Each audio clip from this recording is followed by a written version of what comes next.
Reverend, what you submitted with regards to the focused use of national resources. This is clearly the mantra of the Second Republic. And what I would want is to assure you that the policy of the government is very clear. There is clarity in terms of what we are doing with regards to policy implementation. Taking it from the Vision 2030, taking it from the National Development Strategy 1, where there is clarity to say, leaving no one behind, leaving no place behind. The details might be on implementation, but at government policy level, there's clarity that whatever we do, there's supposed to be total inclusion. You also mentioned the issue of corruption. I'm sure, just looking at the institutional framework of ZAC, it means we are accepting and acknowledging that there's corruption. And we know that corruption negates development. Corruption will result in misallocation of resources. This is why we will also end up having debt. And some of the debt might also be linked to corruption.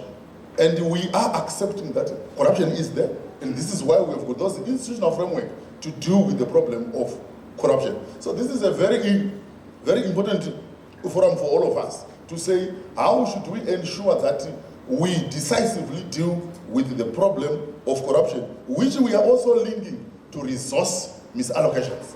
So I would want to thank you, Reverend, for that submission. And then the issue of the exclusion of people, which you said it must be declared as a sin. Surely this is very critical, and I've already mentioned that the mantra of the president, the policy of the government, enshrined in Vision 2030 and also captured in NDS 1, which is also derived from the Agenda 2063. We are saying, let's make sure that we leave no one and no place behind. And this is very critical. All of us, I'm sure we have heard it, that excluding other people, according to the man of the cloth, is a sin. And this is what we should work on. Then the other issue of the weak and the vulnerable, they need protection. Right, if we look at the policy trajectory that we have as a country, we are saying Vision 2030, the achievement of Vision 2030 is going to be private sector led. But we also know that the private sector is purely guided by the motive for profit. And if we are to 100% follow the private sector, some people are going to be left behind. You identify them as the weak and the vulnerable. And this is where government, if you look at the pillars of Vision 2030, one such a pillar is social protection. Social protection comes in where we see that the market is not covering the weak and the vulnerable. So we have got a robust social protection policy where even the issue of subsidies, we do have the subsidies, but those are targeted. They are not blanket subsidies. So we take note of that. What is needed is for us to amplify the message, to amplify policy implementation, to ensure that the weak and vulnerable are protected.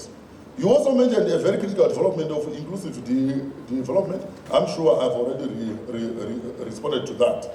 And the issue of debt. A response that came is we need sustainable debt, which also implicitly accepts that debt is needed for development. I would want to give you an example of the country that has got the highest external debt in the world. It is the United States, and it has got an external debt of $31.2 trillion. This is an external debt.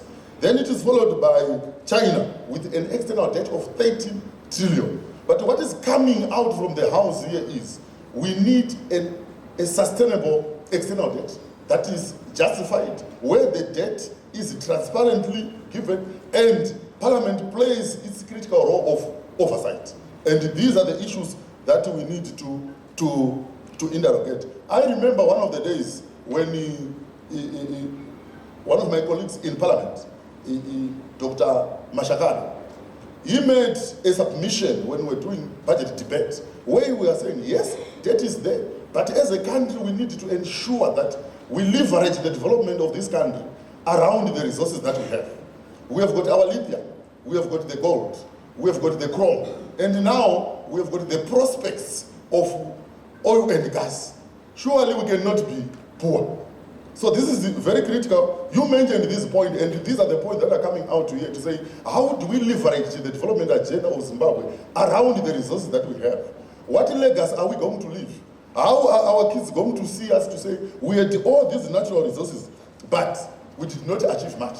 So these are the issues that are coming out, and I'm saying, as government, I know it may appear like things are not coming out as they are needed, but we are on the right path. And some of the issues that are coming out here, it appears like we are an opaque system where some of the information is hidden. But what I would want here is, there is no way we can hide information.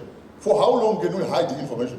What is needed is to present all the information in a transparent manner, and our portfolio committees are playing a very critical role to ensure that we follow the law. And I've got my bosses here, when we go to Parliament, when they say, if you don't bring these treasury minutes by next week, we are going to charge you for contempt of Parliament. And given that, there is no leverage for us not to follow the law. So this is what I'm going to do to ensure that all the information as presented and as required is going to be availed to you. But what I would also want to mention is the issue of engagement. This is a very critical issue that came from Honorable Mliswa. He mentioned that we need to reform first. But what I would want is to mention on the issue of financial re-engagement. It's not an assumption. It's not a lie that Zimbabwe is under sanctions.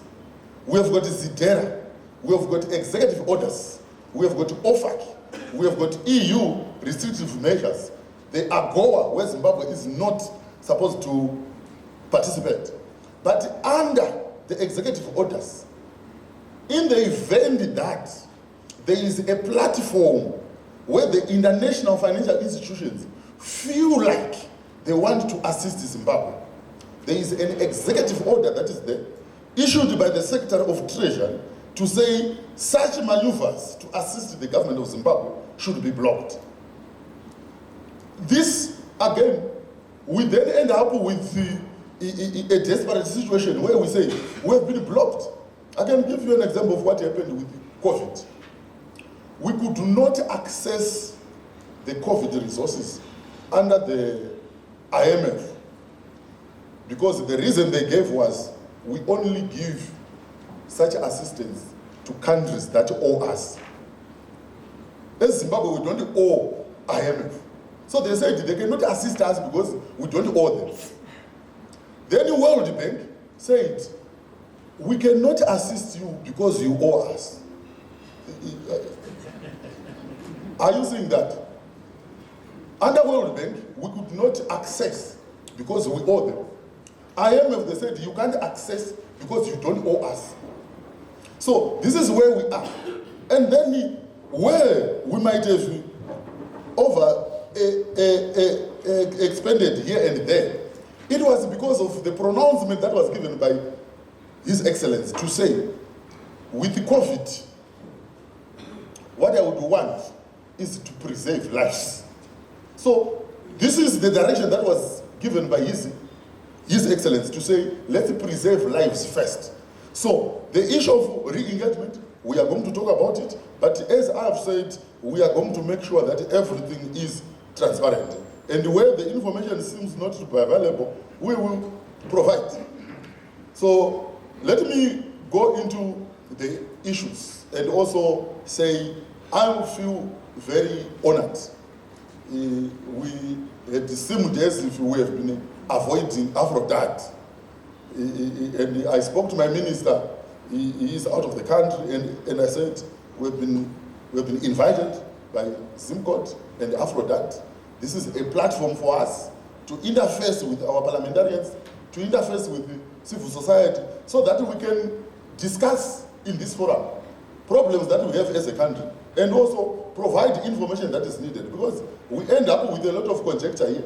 where people estimate when they do their projections, whatever projection that comes out, they take it as fact. So what is needed is for us to provide all the information, and most of the information has been requested by Parliament before, and it is just a matter of continuing to provide you with information as you request it. So let me transition to governance and reporting of public debt. And I'm sure I've already alluded to that my bosses who provide oversight are carefully watching me. We've got Honorable Dube here and Honorable Nasham. And I need to make sure that the same language that I use in Parliament is the language that I use here. But the information that they've asked us before to provide, we have provided. So, honorable members, as we have already discussed, transparency and accountability is key in public finance management. And in this regard, the new dispensation has taken a major role in ensuring that governance and the reporting of public debt is done in line with the provisions of the Constitution and the Public Debt Management Act. The Minister of Finance and Economic Development has been publishing various public debt reports since 2018. And these are as follows. These are the reports that we have published in line with the Constitution. The annual public debt bulletins from 2018 up to 2021. Report to Parliament on public debt, we have done that for 2020 and 2021. The publication of these reports is in line with the provisions of the Constitution, Section 30, subsection 4A, which requires the Minister of Finance and Economic Development to at least twice a year report to Parliament on the performance of, number one, the loans that are raised by the state, and number two, the loans that are guaranteed by the state. We have provided this information. In addition to the Public Debt Management Act, it provides for the reporting to Parliament on all public borrowings. Section 36 of the Act requires the Minister of Finance and Economic Development to at least twice a year furnish Parliament with a report on government debt management activities and guarantees and lending. These above mentioned public debt reports covered the following. Number one, these are loans raised by the state, including their terms. Loans guaranteed by the state, including their terms. Loans ratified by Parliament. The loans gazetted by the government. And then the borrowing certificates issued by the government and the total outstanding public and publicly guaranteed debt stock at the end of each financial year. These are some of the reports that we have already submitted. And we have submitted these reports in line with the provisions of the Act and also as a call that is coming from our chairpersons of the relevant portfolio committees.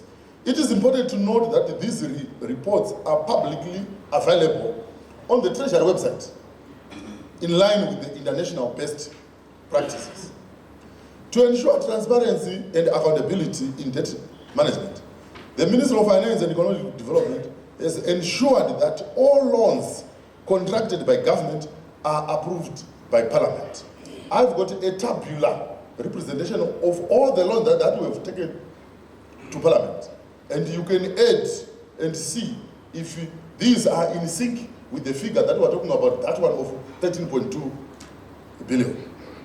So these are taken to Parliament in line with Section 327, subsection 3B of the Constitution, which requires Parliament approval of all public and publicly guaranteed external debts before they become active and binding.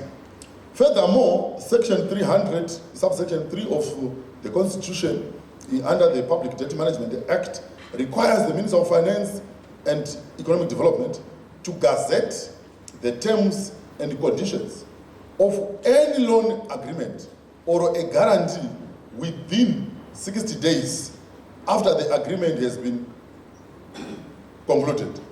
The new dispensation, unlike in the past, has ensured that all loans are gazetted for transparency and accountability, which is critical for effective policy decision making and prudent debt and risk management. On this one, I wanted to draw you to one session where I think it was Honorable Themba. He's here. He said, you did not provide the gazettes within the 60 days.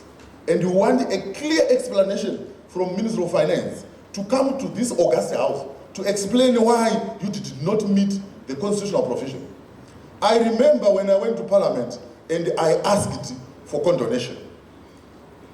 If you remember, the Honorable Member of Parliament, they laughed at me when I was asking for forgiveness.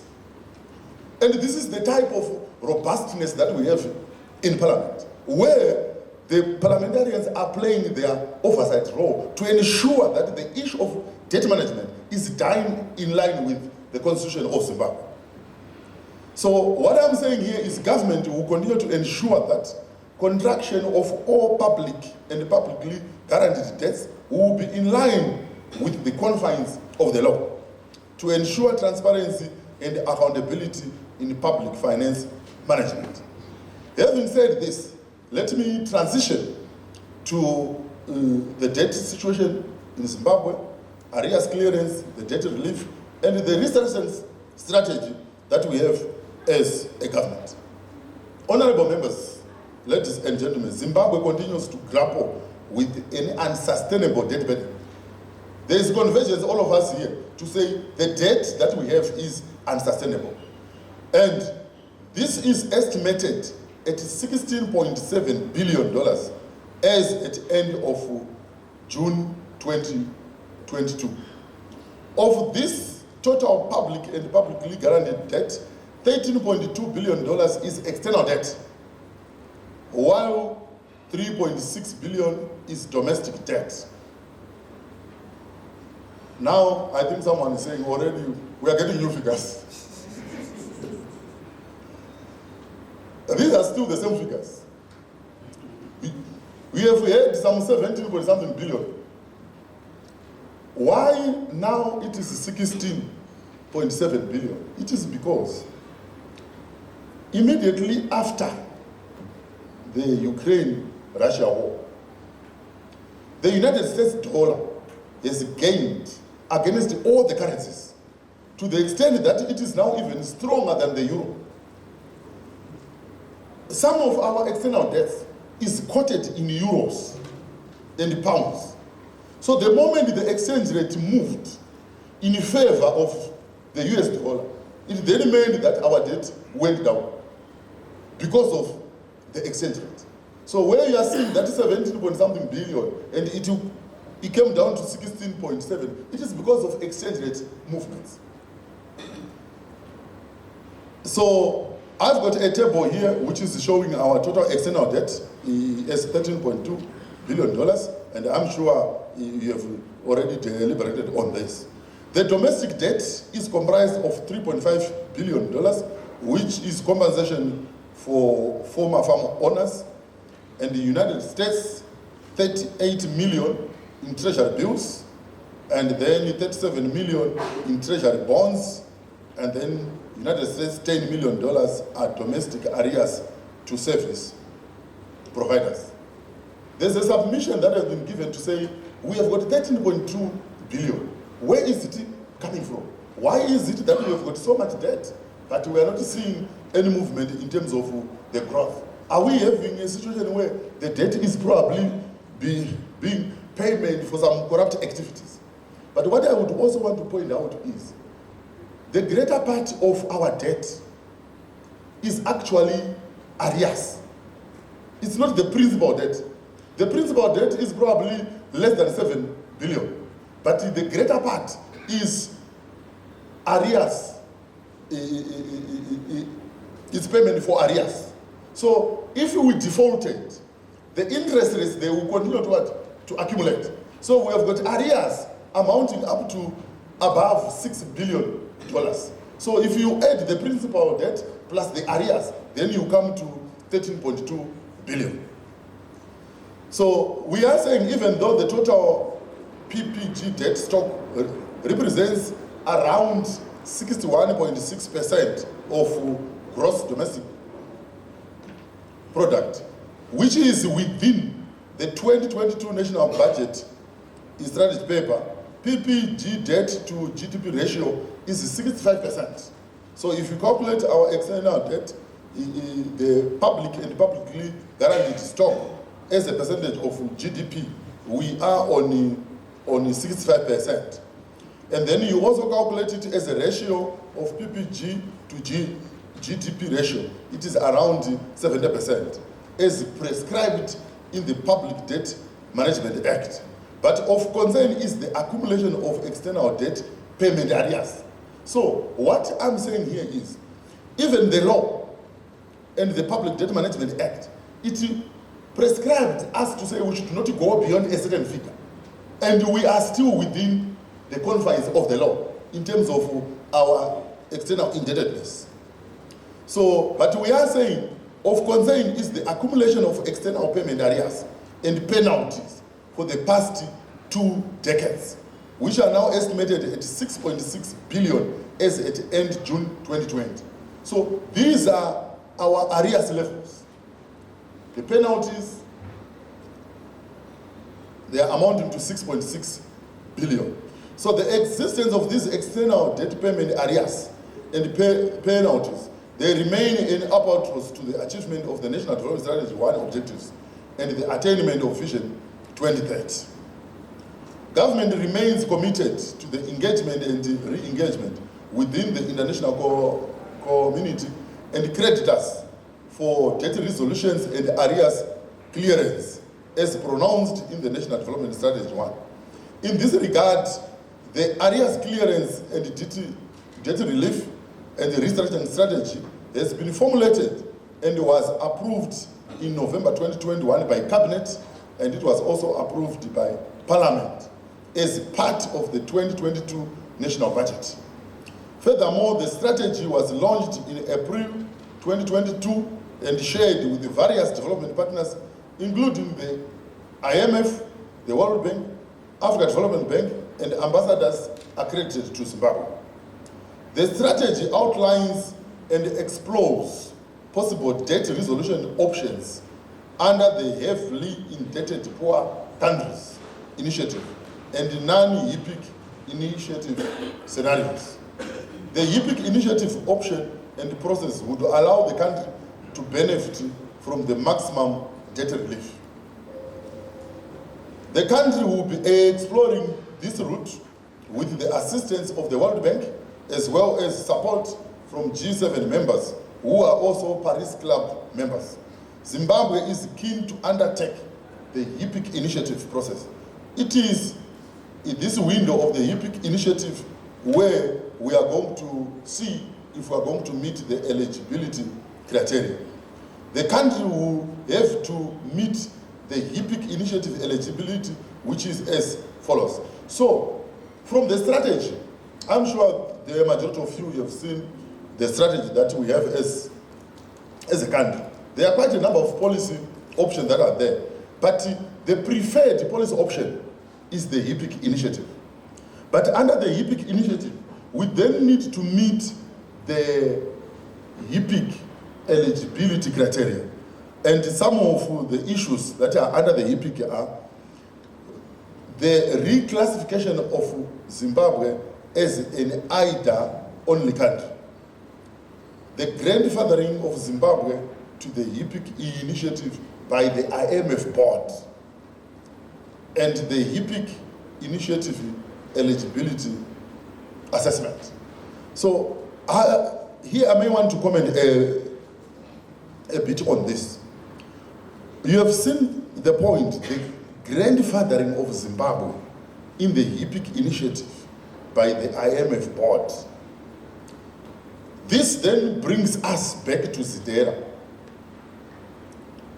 and the executive orders. There is one area where, as we reform, there is one area where, as a government, we are not going to compromise. This is the issue of land. I may want to bring to the attention of all the delegates who are here, that one of the reasons why Zimbabwe was sanctioned, it is because of the land issue.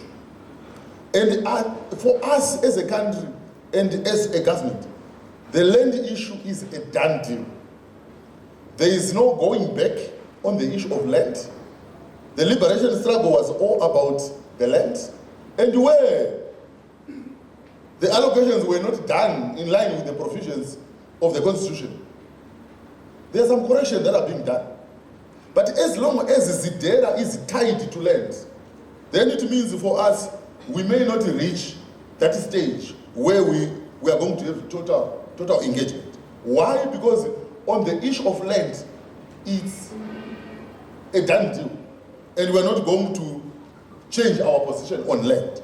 So I don't know if the Zidera is not amended to ensure that the issue of land is then removed from Zidera. Then I tell you, the engagements are going to take a long time. But this is one of the conditions to say the grandfathering of Zimbabwe to the HIPC is supposed to be done by the IMF board. But those who are in the IMF board, they also have got instruction to block such. So this is where we are. But we continue to do re-engagements. We have seen that even now, IMF is considering us to assist us with the issue of agriculture and drought mitigation measures. So we are seeing that our relations are thawing, and we continue to hope that we are going to get that necessary breakthrough that is needed. So should the HIPC initiative option be not available, the strategy also outlines a combination of the use of our own resources, where feasible, bridge concessional financing to clear the arrears to the international financial institutions. And then this alternative option, we have the following. We need arrears clearance with the international finance institutions, and also bilateral and creditors arrears clearance, debt relief and restructuring, and then the rescheduling of outstanding and disbursed debt following due after arrears clearance. So upon the request of the government of Zimbabwe, the president of Africa Development Bank, Dr. Adesina, has agreed to be Zimbabwe's champion in the implementation of the strategy. To show his commitment to Zimbabwe's arrears clearance strategy, in June 2022, Dr. Adesina paid a 2-day official visit to Zimbabwe, where he met His Excellency the President, Dr. Iti Mnangagwa, and other government officials, including our own minister and Zimbabwe's governor in the group, and other several African countries and G7 ambassadors. So the official visit led to discussions on potential areas of technical assistance that the Africa Development Bank will provide to the Zimbabwe government, including arrears clearance, debt relief, and restructuring strategy. So we are saying Dr. Adesina is going to play a critical role in making Zimbabwe's case for arrears clearance, debt relief, and debt restructuring on the global stage. Let me transition to the issue of policies to reduce debt vulnerability. Honorable members, the public debt in low-income economies has risen in recent years, with many countries being at a high risk or they are already in debt distress. Accommodative global financial conditions and expanded funding from non-Paris Club creditors have allowed many low-income countries to mobilize larger volumes of external financing. However, the following shocks have exacerbated debt vulnerabilities. We have got the climate change shock, which has resulted in drought and floods. We have got the COVID-19 pandemic, the Ukraine-Russia conflict, and changes in commodity prices. These shocks have affected the growth potential of many economies, including Zimbabwe. And this has negatively affected our debt servicing capacity in these economies, resulting in increasing debt vulnerability and distress issues. I may want to give a comment on this submission. There is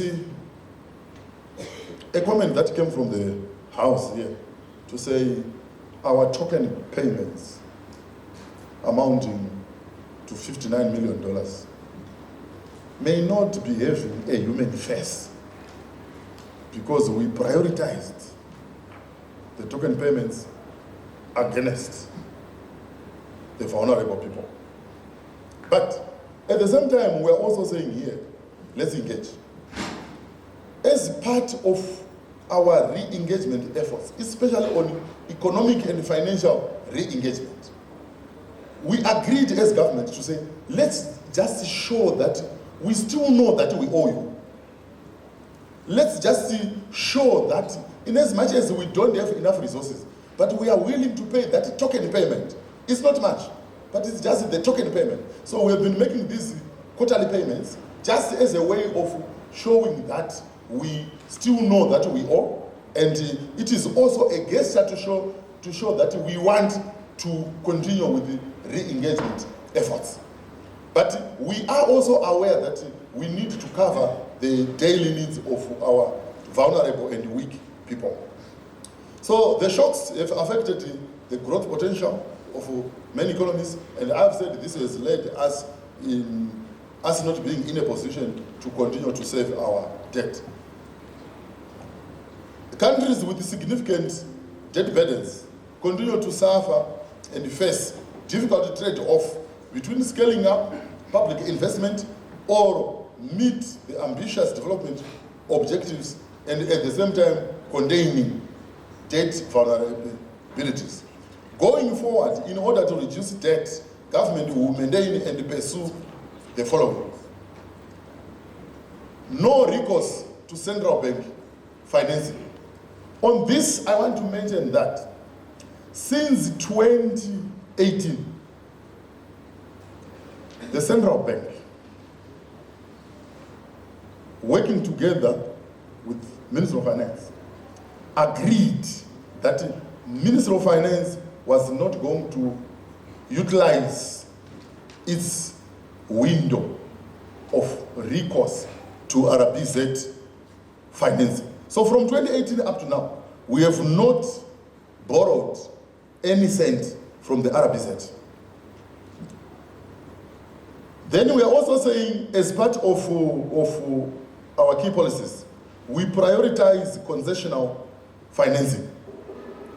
Then we are also limiting on non-concessional financing to only economically viable projects. The issuance of partial government guarantees. No new debt assumption. I think this is very important. No new debt assumption for state-owned enterprises, unless the state-owned enterprise have a bankable strategic turnaround plan. Then prescribing and adherence to annual borrowing plans and limits. This we've published. We've got the borrowing limits. Then the implementation of the approved medium-term debt management strategy. And this, we have already launched it 2022 up to 2025. Then we also need, as a matter of policy, post-disbursement monitoring on debt financing projects. And this will be working together with our relevant portfolio committees. Credit assessment of new borrowing prior to approval, in line with the framework of evaluation, monitoring and management of guarantees and on-lend loans. Then creation of a dedicated sinking funds for ring-fencing resources for debt servicing. Domestic financial and capital market development to ensure access to affordable financing resources. And enhancing parliamentary oversight role on public debt. And lastly, but not least, implementation of economic growth enhancing policies and economic diversification. So these are some of the key policies that we are implementing as a government to ensure that we reduce the country's debt vulnerability. In conclusion, honorable members, I alluded earlier on that this platform is a very critical platform for all of us. Zimbabwe is for all of us. And we may not go far when we point fingers at each other. This is the time when the policies that are coming from stakeholders are supposed to be critically looked at. I'm happy that the chairman on the Portfolio Committee of Finance and Budgeting is here. Next week, we are going to have our pre-budget consultations, and some of the issues that are coming from our deliberations here are going to be part of the 2023 national budget. And I'm sure that the presence of Honorable Due, Honorable Nyashan, is coming in hand to ensure that the deliberations that are coming up here are going to assist in shaping the policies that we want as a country. But we are going to be guided by what the president said, leaving no one and no place behind. We need each other to come up with one voice as Zimbabwe move towards arrears clearance, debt relief, and restructuring. The Multi-Stakeholder Debt Conference is an invaluable platform for sharing knowledge, which contributes to the sustainable and inclusive economic development of our country. I trust that the deliberations of this conference will enrich and equip us with the useful information, and we can apply when we go back to our respective areas of work. This is very critical. The deliberations, even those that are coming from the solidarity measures that we had from Malawi, from Tanzania, from Mozambique, these are critical messages. And the mantra that we have is, we will continue to engage. We have already started. We have got legacy issues where we used not to engage. Just next week, we are going to have a program where the Minister of Finance is going to engage the tripartite negotiation forum social partners as part of our pre-budget consultations. We are accepting that government cannot do it alone. Gone are the days when the policy-making process was one way. Now we are not looking for passive consumers of policies. So this is very critical. I want to thank the conveners of this conference for giving me an opportunity on behalf of Treasury, on behalf of the government of Zimbabwe, to clearly state the position that we have as a government.